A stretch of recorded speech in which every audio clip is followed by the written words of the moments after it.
So I was kind of out of it, once I got married and I went to work for a company where I'd have to travel a lot and I'd get transferred to something. But I kept my chickens at my dad's place in Edinburgh. Okay, okay. And then when I moved back up here I moved up here in '72 for work, and then I went back to the valley '81 to '83. And when I went down there, I brought back chickens from my dad's. Okay, okay. And he had some really, really good McLeans. Wow. What did you do for a living? I worked for a finance company. A finance company, Yeah, okay. it was a big finance company. We financed cars and big ticket stuff. Right. Nationwide, and so I would get transferred and stuff. And then when I came up here, I went work as a credit manager for Goodyear. Okay, for okay, several years. okay. But when I came back up here in '83, then I brought some of my dad's McLeans. Wow. And he had some grays that he had gotten from Dan Gray. I brought some of those. You know, Dan Gray just passed away. A couple of days ago. A couple of days ago, yeah, I saw that. Yeah, but those roosters, I mean, my dad, his McLeans, you could hear it whenever we would go into the ring, where the odds were. Right, Yeah. right. And so They were that famous. I've got a little bit of blood left, but I've had to breed back several times. I've bred some Clarence Stewart green-legged hatch Okay. into them back in the late '80s, early '90s, and then I bred and you kind of tamed them down because they were man fighters. Right. Rough.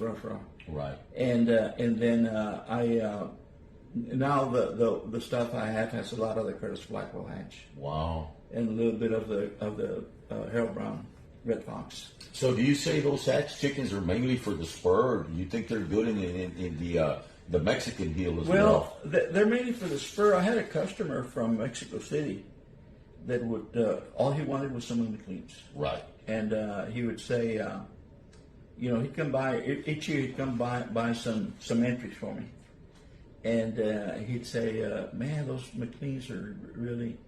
I'll buy some more from you later." And I'd say, "Well, I mean, you don't need any now, no?" He says, "I haven't lost a single one of them." Wow. And so one day I asked him. I says, "Well, what do you mean you haven't lost a single one?"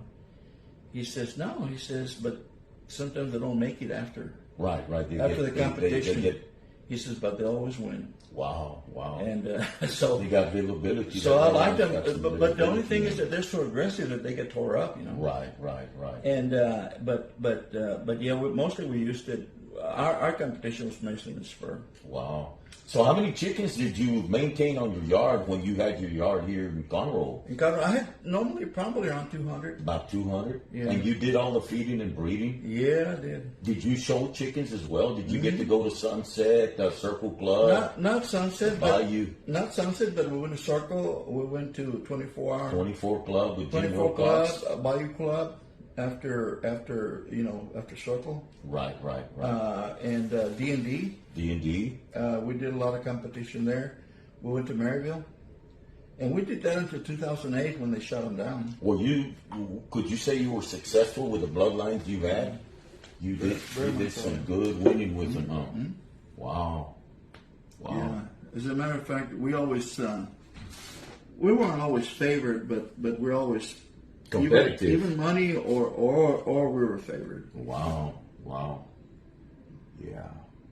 Well, I just, like I said once again, I just wanted to interview this man because, our sport is it's a dying sport because of the animal rights activists and, PETA and the Humane Society of the United States of America, they're trying to make things real bad on us, and actually, we are breeders. What we do is we breed chickens and we breed them for the preservation of what has been left to us by our forefathers.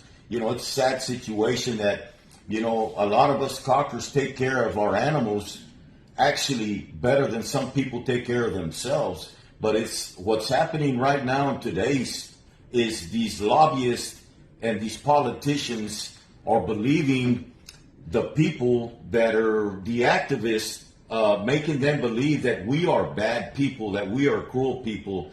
And that is not the case. The case here is We breed chickens for preserving what was left over for us so that they will not go extinct. Okay, in some states, back years were legal, but this Humane Society of the United States has gotten so strong that it's hard for the cockers to get together to try to fight these laws that are coming out. So, once again, hopefully we can pull together as cockers and be united, but it's very hard because we are not united. Instead of working with each other, we're trying to fight one another instead of helping each other out to achieve what we need to achieve. So once again, Tom Luna, it's been nice interviewing you, and it's been nice meeting you as an individual. And I'm glad to call you my friend. We're friends. I'm glad to call you my friend, and I thank you for letting me interview you. Thank you. And I'd like to say something about the people that are in the sport. Because year after year after year since I was a young man, most of the people that were successful were serious, honest men. right, Family men. right, Businessmen. right, Back in the old days, they used to call it the sport of kings. right, Presidents of the United States were Right. involved in it. Judges. Serious. right. Gentlemen, yeah, gentlemen. right.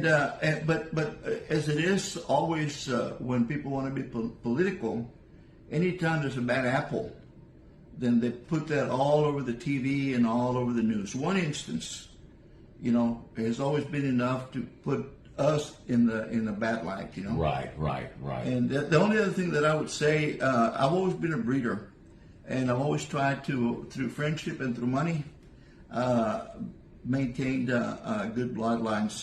The Hatches, like I said, they come from a good breeder. Harry Parr, who founded the Chocolate Grace, after his death, I was one of the few people that got some of them through friendship. Wow, you were able to obtain his chocolate grace? Chocolate Grace. I still have that blood today.